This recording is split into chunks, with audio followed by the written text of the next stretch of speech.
Tudo bem, pessoal do Batalha Cultural? Hoje eu vou falar de um assunto muito interessante. Vocês já ouviram falar do Foro de São Paulo? Esse assunto aí, muita gente da direita não consegue compreender. Ele é tido como um tabu, até teoria da conspiração, né, por muitos da imprensa tradicional, mas o fato é que o Foro de São Paulo, ele quase que dominou completamente a América Latina tempos atrás. E é uma ferramenta da esquerda, né? É um organismo da esquerda que conta aí com uma rede muito complexa de agentes e contribuintes que afetam não só a política em várias nações da América Latina, como na própria sociedade, né? Criando costumes, criando leis, legislando, influenciando, principalmente na educação e na cultura. Mas o que é o Foro de São Paulo? Muita gente se pergunta, né? O Foro de São Paulo é uma estratégia, né? Ele foi criado justamente após o colapso soviético, principalmente aí que afetou Cuba, né? Que era governada por Fidel Castro. Então, final da década de 80, início da década de 90, houve aquele colapso soviético pela inviabilidade, né, da própria economia comunista, né? Obviamente a economia colapsou, a União Soviética foi fragmentada em várias oligarquias, e com isso aquele poderio bélico e econômico que ia para Cuba acabou diminuindo muito essa ajuda. Então a estratégia para continuar o movimento comunista, aí eu falo, né, utilizo que o comunismo, né, ele é um movimento, não é uma ideologia, porque ele muda, né? Ele utiliza outras ideologias e não está nem um pouco preocupado aí com a questão terminológica. Então, marxismo, socialismo, comunismo, fascismo, todos têm uma origem aí, principalmente nesse movimento revolucionário, que a gente, se for datar, né, quando começou ali de uma forma, né, a ser mais aplicada, né, na modernidade, foi na Revolução Francesa, né, o próprio iluminismo, né, o próprio marxismo tem raízes iluministas. Então, nesse sentido, né, a esquerda mundial precisava se organizar, a questão do leste europeu estava colapsado, demoraria tempo para uma nova liderança emergir ali. A China também estava ali iniciando, né, uma fase de industrialização, uma fase de abertura econômica, e na América já haviam muitos grupos, né, de esquerda organizados, né, principalmente em Cuba.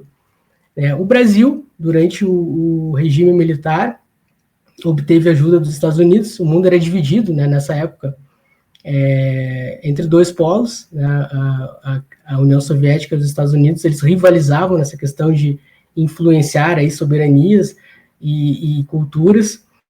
O Brasil, os militares tiveram muito apoio, né, dos Estados Unidos, assim como aliados, né, também tiveram apoio aí da União Soviética, né, da esquerda mundial.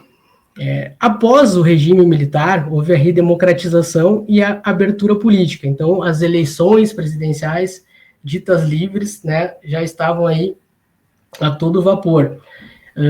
A esquerda, né, principalmente com o PT, que foi criado aí no final do regime militar, né, o Partido dos Trabalhadores, se organizou, né, como o partido símbolo aí da esquerda, né, puxando...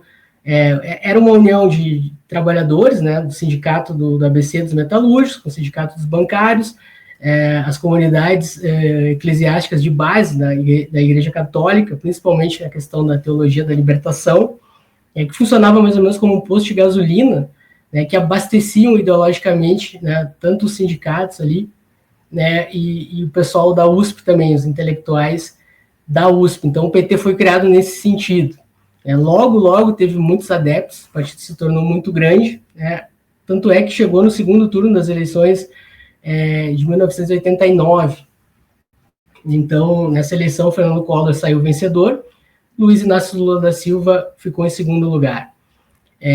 O Collor renunciou, teve o processo de impeachment, assumiu Itamar Franco, Fernando Henrique Cardoso, que também é homem, né, membro do Foro de São Paulo, que era o ministro da Fazenda, ele assumiu, ele concorreu a presidência da República em 94, se elegeu com Lula de novo vice. Em 98, da mesma forma, né? Se elegeu no primeiro turno, em 94 e 98, e o Lula ficou em segundo lugar nas duas eleições, somando 3 derrotas consecutivas nas eleições presidenciais.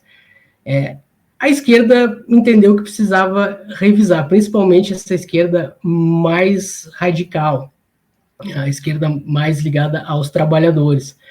Então, Fidel Castro resolveu criar o Foro de São Paulo, principalmente aí para reorganizar essa esquerda e criar um projeto chamado Pátria Grande, ou seja, um projeto em que a esquerda dominaria praticamente toda a América Latina. E isso incluía criação de partidos, movimentos sociais, né, infiltração nas instituições e principalmente criação de partidos políticos aí e lideranças que pudessem concorrer e, de fato, vencer as eleições. Dito e feito, em 1990, né, julho de 1990, foi criado, então, teve o primeiro encontro do Foro de São Paulo, porque recebeu esse nome porque foi em São Paulo, e a justificativa era isso, era reorganizar a esquerda, né, repensar aí a questão de como fazer a esquerda obter mais ganhos eleitorais, mas, na verdade, era um grande projeto de poder. Não era só isso, não era só chegar ao poder, mas era se manter no poder e expandir esse poder aí mundialmente.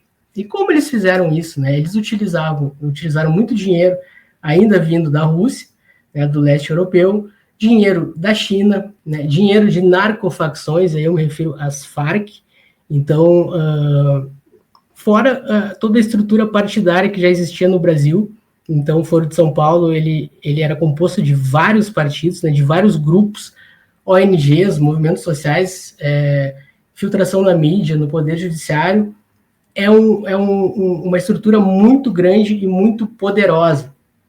Para vocês terem uma ideia, se pegar todos os municípios do Brasil, né, todos os estados e todos os municípios, tem um agente ou tem um núcleo do Foro de São Paulo ativo e atuando na política. Se você pegar todas as universidades, todos os sindicatos, enfim, diversas ONGs, a questão ali dos conselhos, né? Então, conselho estadual, conselho municipal, conselho federal, tudo isso tem uma organização por trás ali que tem um agente ou vários agentes do Foro de São Paulo operando. Então, uma estrutura muito grande, muito poderosa, tanto é que eles chegaram, né, ao poder em vários países aí da América Latina. A gente tem um exemplo, o Lula conseguiu chegar ao poder, né, nas eleições de 2002, foi o presidente do Foro de São Paulo, foi um membro do Foro de São Paulo que chegou à presidência. A gente teve a Dilma Rousseff, que sucedeu o Luiz Inácio Lula da Silva. Temos exemplos na Argentina também, com o Néstor Kirchner e Cristina Kirchner e o Alberto Fernandes, ou seja, a Argentina teve 3 presidentes que são membros do Foro de São Paulo. A Venezuela com Hugo Chávez, né, também um membro que ajudou muito o Foro de São Paulo, e agora o Nicolás Maduro. A Bolívia com Evo Morales, né, o Uruguai com José Mujica, o Equador com Rafael Correia, o Peru com Ollanta Humala e Pedro Castillo, né, o Chile com Michelle Bachelet e a Nicarágua com Daniel Ortega. Então, vocês imaginem aí todos esses líderes que foram presidentes dos seus países com 1 ou 2 mandatos. E o Foro de São Paulo, ele utilizava basicamente as estruturas do Estado para montar um projeto de poder. Um exemplo aqui no Brasil foi a questão do Petrolão, do Mensalão, a destruição total das estatais, né, a utilização da máquina pública para você enviar dinheiro aí para outros países, né, para sustentar lá a política do Foro de São Paulo em outros países. Então, eles se ajudavam mutuamente. O Lula, principalmente nos governos, no Lula 1 e 2, ele basicamente sustentou aí o Foro de São Paulo na América Latina. A gente teve ali, no primeiro momento, o Hugo Chávez, depois o Lula sustentando aí o Foro de São Paulo. Então, é uma ajuda mútua entre esses agentes aí e membros do Foro de São Paulo. É um grande projeto de poder que está muito bem estruturado. Como eu disse, ele já tem infiltração em todas as instituições brasileiras e em todos os países aí da América Latina. Dentro das instituições também temos homens do Foro de São Paulo. A gente observa que a mídia brasileira, né, tem diversos agentes, nosso judiciário, nossa Suprema Corte, boa parte da classe política brasileira é membro do Foro de São Paulo, né? E outra, tem partidos, né? Hoje, aqui no Brasil, a gente pode citar o PT, né, o PSOL, o PCdoB, o PSB, o PDT, são todos partidos satélites aí que apoiam, né, principalmente o PT, dão suporte político para o PT, são membros do Foro de São Paulo. Então, o próprio PSDB, né, do Fernando Henrique Cardoso, que é uma esquerda, uma social-democracia, que é um tipo de uma vertente da esquerda, um socialismo fabiano, também membro do Foro de São Paulo, né, José Serra, todo esse pessoal aí tucano, tem raízes aí com o Foro de São Paulo e contribui para esse movimento, né? Então, a gente tem que entender que é um movimento muito bem estruturado, que tem o objetivo de conquistar praticamente todas as nações da América Latina, depenar o Estado, principalmente para utilizar o dinheiro aí dos estados para financiar o movimento, e a gente já observou que no Brasil também o dinheiro brasileiro, principalmente via BNDES, foi utilizado em outras nações também revolucionárias, principalmente na África, na América Central. Então, é muito difícil a gente competir com esse movimento que já está bem estruturado.